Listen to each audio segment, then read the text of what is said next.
Ladies and gentlemen, lots of twists and turns as expected for Moisés Caicedo, but I'm still calm. I'm still patient. I'm still calm. I think we've got it in the bags.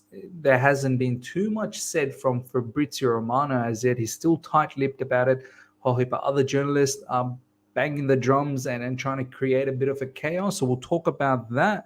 Azpilicueta, ladies and gentlemen. Now that is a proper goodbye message delivered. We need to touch up on that and a whole heap of other transfer news and sagas and stories that's been floating around. It's going to be another blockbuster show. Stay tuned. Let's go.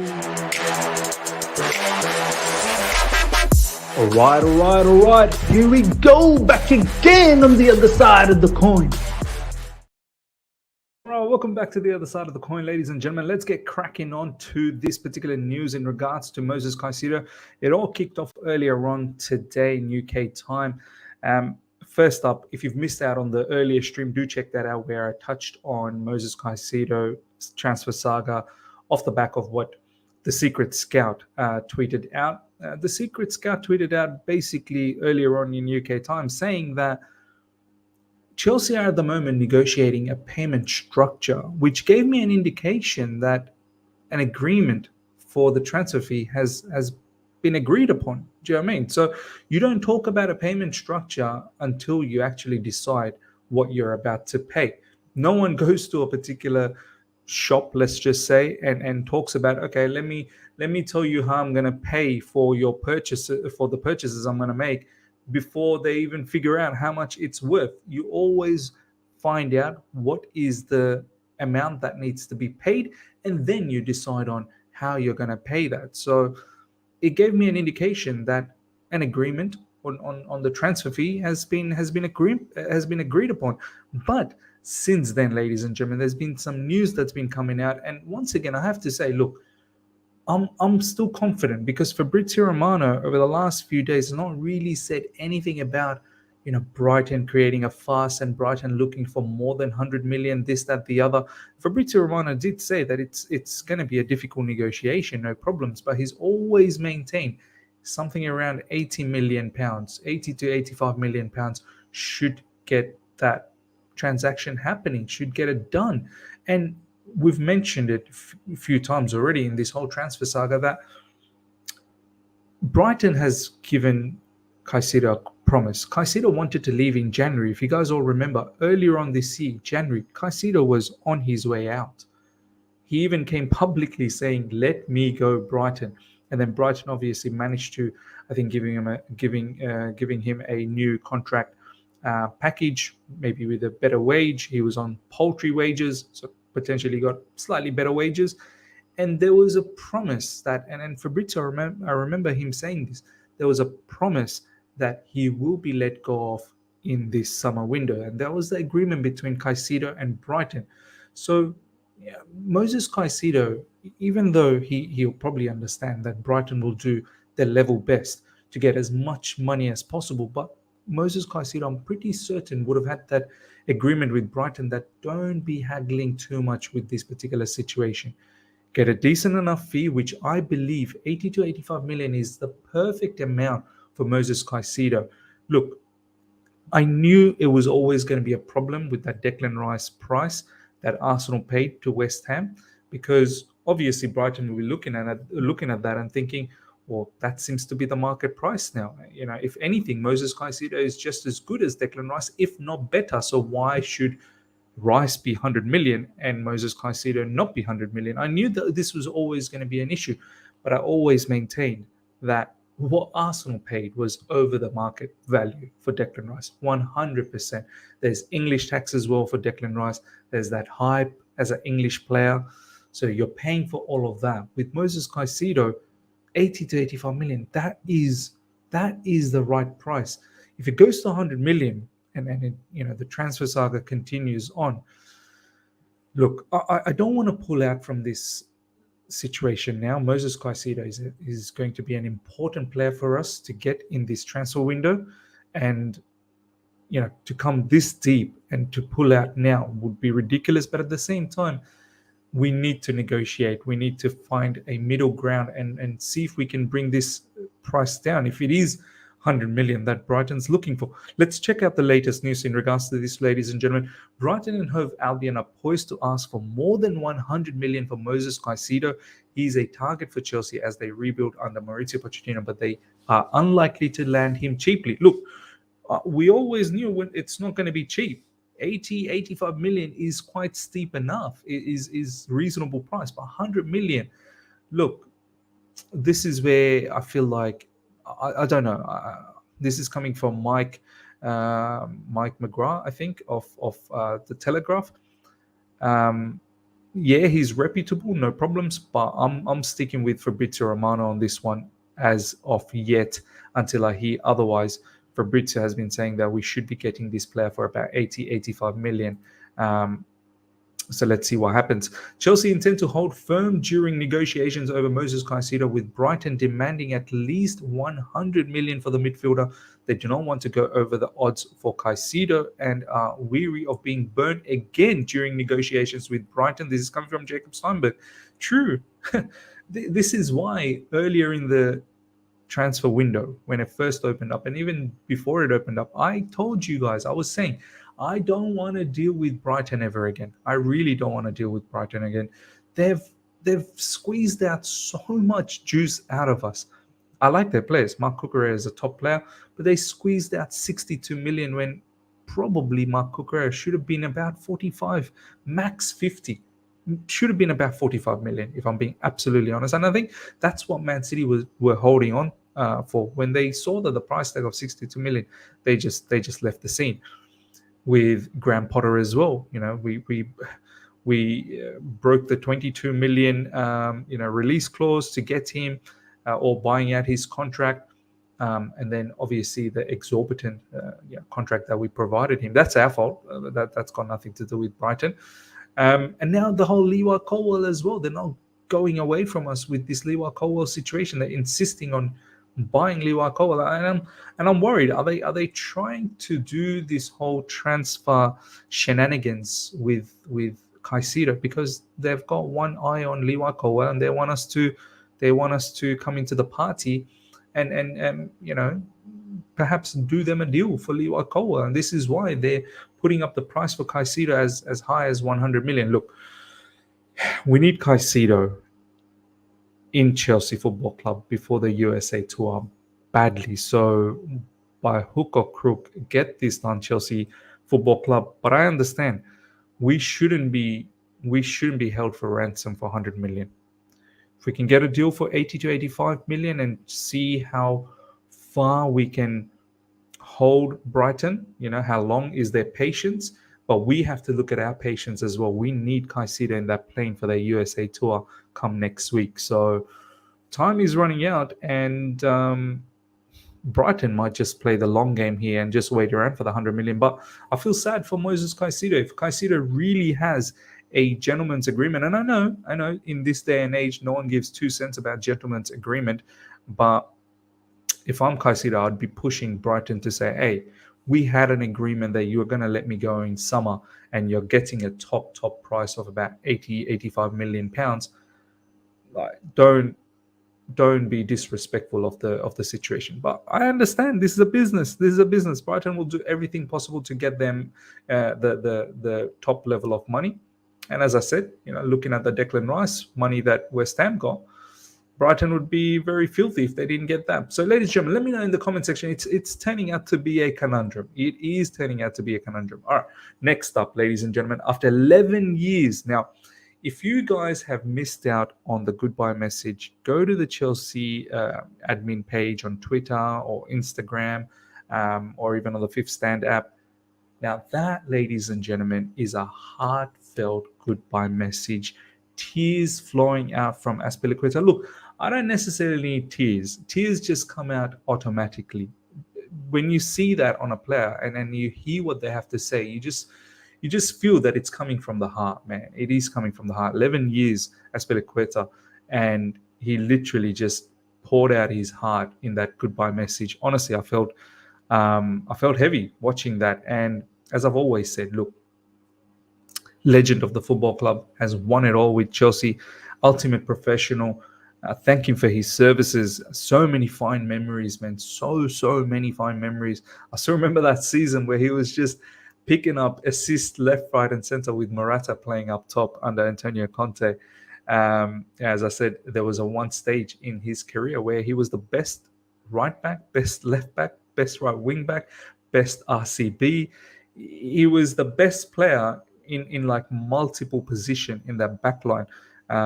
So look, kudos to him. Of course, in the past couple of seasons, it was apparent to see that the levels needed in the Premier League, he just couldn't keep up with. So look, best of luck to him in Atletico Madrid. I hope he does well. Honestly, from the bottom of my heart, I wish him good luck.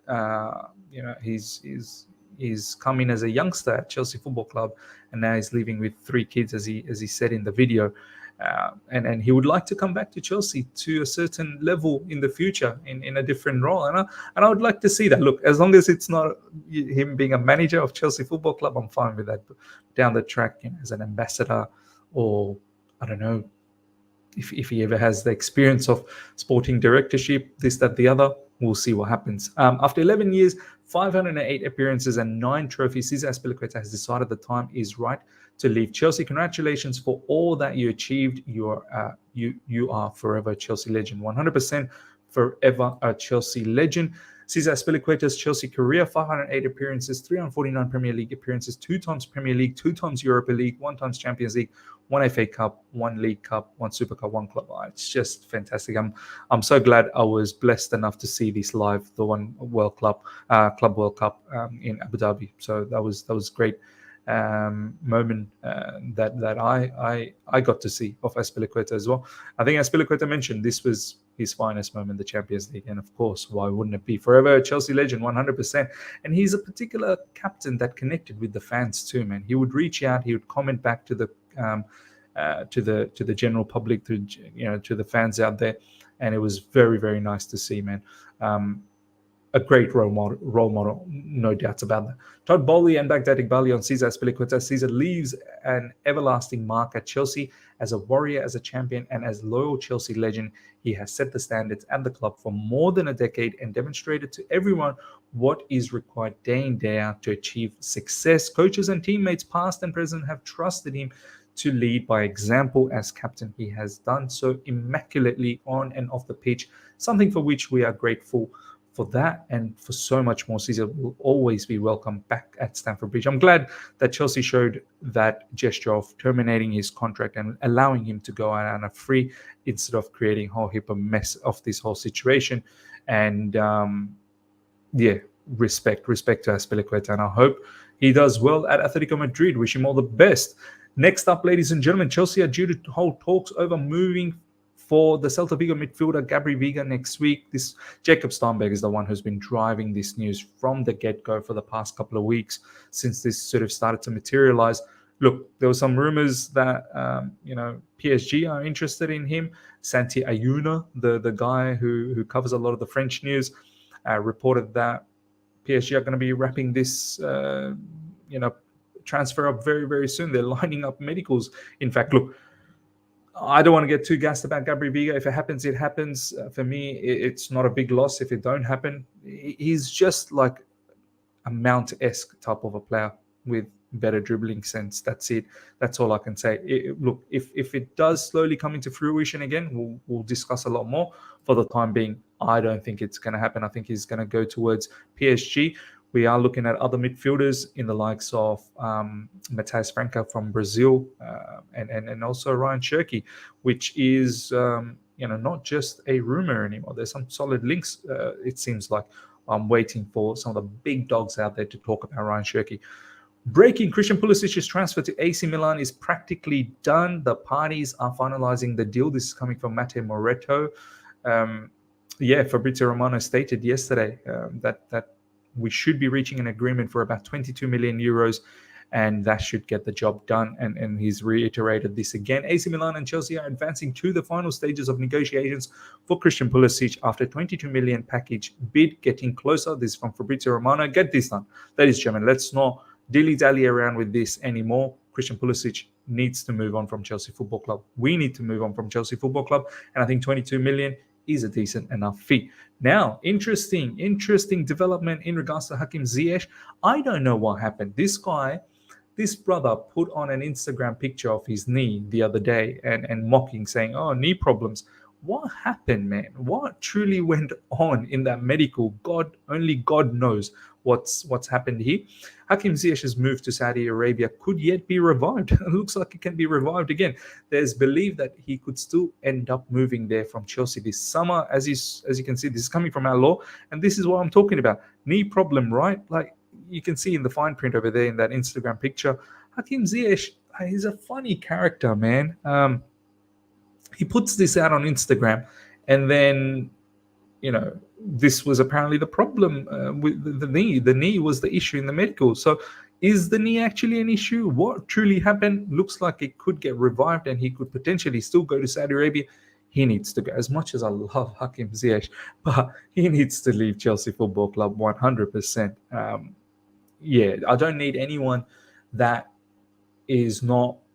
does not have a future at Chelsea Football Club, because it just gives a sour vibe in the training ground in the preseason. And Chelsea don't need this. We had a lot of this last season, and especially Pochettino and our current squad that we're building don't need this. We need a very, very fruitful preseason. Al Nassr's offer to Hakim Ziyech remains on the table. Changes made to the proposal after the medical meant that his guaranteed salary is 40% lower.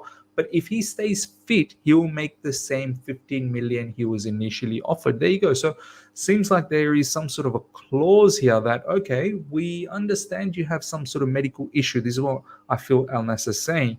But if he can stay fit, we will still give you your remaining part of your wages. So I think that might be the situation here, where we're not going to give you that wage guaranteed, but if you stay fit, at the end of it, we'll give you that extra bit of wage that was promised. We'll give you that 40% that was off the back of that medical being failed. There was talks that his salary that was initially proposed will be reduced by 40%, but that 40%, if he stays fit, will be paid to him at the end. So, ladies and gentlemen, let me know what you think about the whole Hakim Ziyech situation in the comment section. Chelsea will loan new signing Angelo Gabriel straight out to the new partner club Strasbourg. Oh man, I can't wait to watch Strasbourg next season. And this was the story from the get-go. Once the rumor of Angelo Gabriel started to materialize and he became a here we go for Chelsea Football Club, it was said that he was going to go out on a loan. And I've spoken to a few fans who've been watching Angelo Gabriel, and they've been saying as well that he's just not ready for the first team. So, loan move to Strasbourg is the right way to go about. So, really looking forward to this happening. Let's see how Angelo Gabriel does at Strasbourg. Very, very interested to watch him at Strasbourg and doing some watch-along for Strasbourg, 100%. Chelsea are admirers of Valencia goalkeeper Giorgio Mamardashvili and have been tracking him in recent months. This is coming from Bobby Vincent.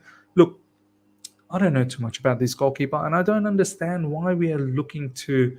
Look, he may very well turn out to be an excellent goalkeeper. I don't know, but Georgian background... if you guys know Alexis Kafkas, who's Georgian background as well, he does not rate this particular goalkeeper. So if a Georgian out there is not rating another Georgian, that's when there isn't 100% an issue. Look, I don't understand why we are looking to buy a backup in the caliber of Mamardashvili, where Kepa's still going to be a number. We should be looking at a goalkeeper that is better than Kepa, that is going to be taking over Kepa. Yeah, man, look, I don't know. I'm a little bit disappointed about the goalkeeper situation, and looks like our directors and also Pochettino are looking to work with Kepa Arrizabalaga. So let's see what Kepa does, man. I'm worried. This is one place that I'm sincerely worried for next season. Next up, ladies and gentlemen, Calaban Hudson-Odoi trained away from the Chelsea first team with another group. Remember, I told you how there was talks about this other group that's going to be created, where the likes of Hudson-Odoi, Ziyech maybe, who knows if Lukaku comes in, they'll be part of this other group. This another group needs to be abolished. We need to get rid of everyone in this another group ASAP. They need to leave. Hudson-Odoi, find yourself a club immediately and leave Chelsea Football Club. You don't have a future. It's simple as that. I know some of you guys comment and say, oh, Miz, you're a bit harsh on... Look, it's a harsh industry, man. We should be thriving for excellence. And honestly speaking, this guy just doesn't cut it. So find a spot ASAP and leave Chelsea Football Club immediately. Next up, another player that probably needs to leave as well. Udinese's interest in Ethan Ampadu is accurate, but there has been no offer yet. His future remains up in the air, and he's due back in training with Chelsea next week.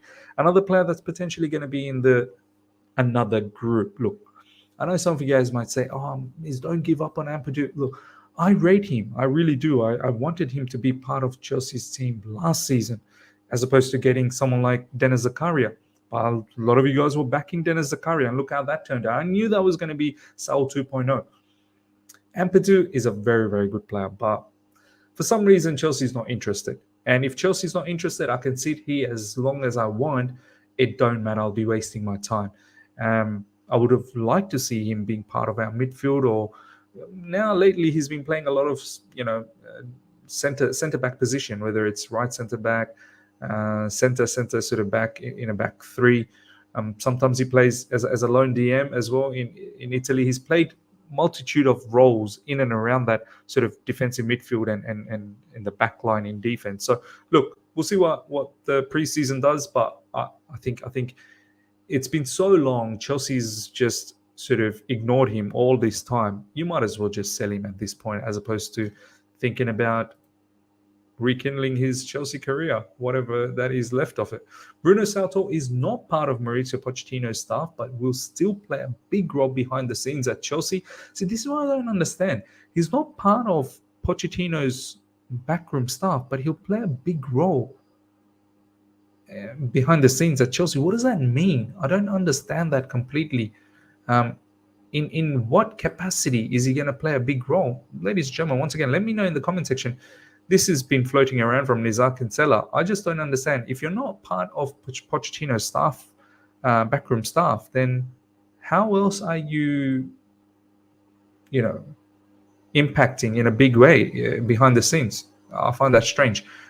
Look, I've got no issues for Bruno Santos to stick around, but I just thought that he was part of Pochettino's backroom staff. But if he's not, then why are you contributing? Now, in regards to some sponsorship news, ladies and gentlemen, to wrap things up, this is very, very, some nice, lovely news, in fact. The Chelsea Supporters Trust has issued a statement on reports of Chelsea pulling out of the State.com shirt sponsorship deal. So do check that out. It pretty much reiterates what we said recently, that the fans, because of the fans' backlash, over 77%, as you can see here, fans disagreed with Stake.com, and hence why we've not proceeded with it. And I'm glad that our owners have listened to this. Now, a really good partnership. This won't be the sponsorship on the front of the shirt, but it's another partnership that we've made. Another very smart partnership. Hopefully will bring in decent amount of money. All of these things matter for FFP to bolster our accounting books and our figures come at the end of the financial year. So once again, very, very smart partnership in my opinion. Chelsea Football Club is delighted to announce Oman Air as our new official airline partner in the multi-year deal. Fantastic. Oman Air is a very lucrative airways at the moment. So I'm very, very happy that we've done something like this. Apparently the first one for Oman Air in the Premier League. We're the first team to partner up with Oman Air. This is Oman Air's first ever Premier League club partnership, making its branding visible at Stamford Bridge and across the club's digital platforms alongside exclusive experiences and events. Great to see, man. Fantastic. I love it. Look at that. That plane looks brilliant. Oman Air with a Chelsea logo. Why not? Next up, another potential partnership. I don't know whether this is going to be the front of the shirt again or another vital partnership on the side. Chelsea Dodgers got that eye emoji, and Chelsea, I think this was from Instagram, or maybe from the Fifth Stand app. All that you can do is watch them play. It's Nintendo. I remember having one of these Game Boys, man, back in those days, man. To the 90s, shout out to the 90s for people that remember this. I had one of these bricks back then, man. I used to love it. Yes, is there something happening with Nintendo? Chelsea Dodger goes on to say that for what it's worth, I don't think Nintendo will be our new sponsor. I think it's a reference to the 90s. I believe our new home kit is inspired by that decade. So we'll see what happens over there. Whether this is a partnership with Nintendo on the side, are they going to be part of this shirt sponsorship? We don't know as yet, but looks like something is going down. Last but not least, like I always like to do, ladies and gentlemen, now that preseason's kicked off, let's have a look at some of the latest training pictures. Malo Gusto, ladies and gentlemen, yeah, baby, he is training at Chelsea. Hopefully, he does well. I was going to say hopefully he plays a big role. He will play a big role, but that would mean, maybe Reece James gets injured. I don't want Reece James to get injured. And maybe this is a good way to perhaps not overwork Reece James and allow Malo Gusto to have those games every now and then and rotate Reece James out. And who knows, maybe Reece James, we could potentially look at him in other positions as well if we need to have some backups there. Thiago Silva, Raheem Sterling. There was some news from Jacob Steinberg in regards to Raheem Sterling that he's not for sale. I wouldn't think he would be. I don't know why that was a news. Day 3 at Cobham, Pochettino looks seriously intense in the training field, which is fantastic to see. Lovely bracelet, man, for Maurizio Pochettino. Cesar Azpilicueta, as you can see, all of that post has been retweeted by Chelsea Football Club. Do check that out. You call me Dave, I'll always call you home. Beautiful, beautiful, lovely scenes in regards to Cesar Azpilicueta. Do check that video out as well. Always a blue and emotional, very emotional farewell message. Make sure you check that out. Let me see if I've missed anything, any latest news that's coming up. Nintendo, Chelsea fans, Nintendo. We'll see what happens there. 27 minutes ago, let's have a read of this. I wonder what this pact was between De Zerbi and Caicedo. I'm guessing it was that he could leave for a certain price. We heard so much about 70 million plus and 10 million for a while, and I guess that's what Chelsea were aiming for. And now 100 million is spoken of. I still have confidence we'll land him, but Brighton will be Brighton. Let's see what happens. Just want to quickly go on Chelsea Dodgers to ensure there is nothing else latest that's dropped through. No, that's about it. Ladies and gentlemen, hope you guys have enjoyed this. I know this has been a long video, but there was so much news to cover. So hope you have been well informed with everything. Smash the like button if you're here for the first time. Subscribe, hit the bell notification to stay in touch with all my content. I shall see you guys for a live tomorrow with the latest that's been floating around. Until then, take care. See ya.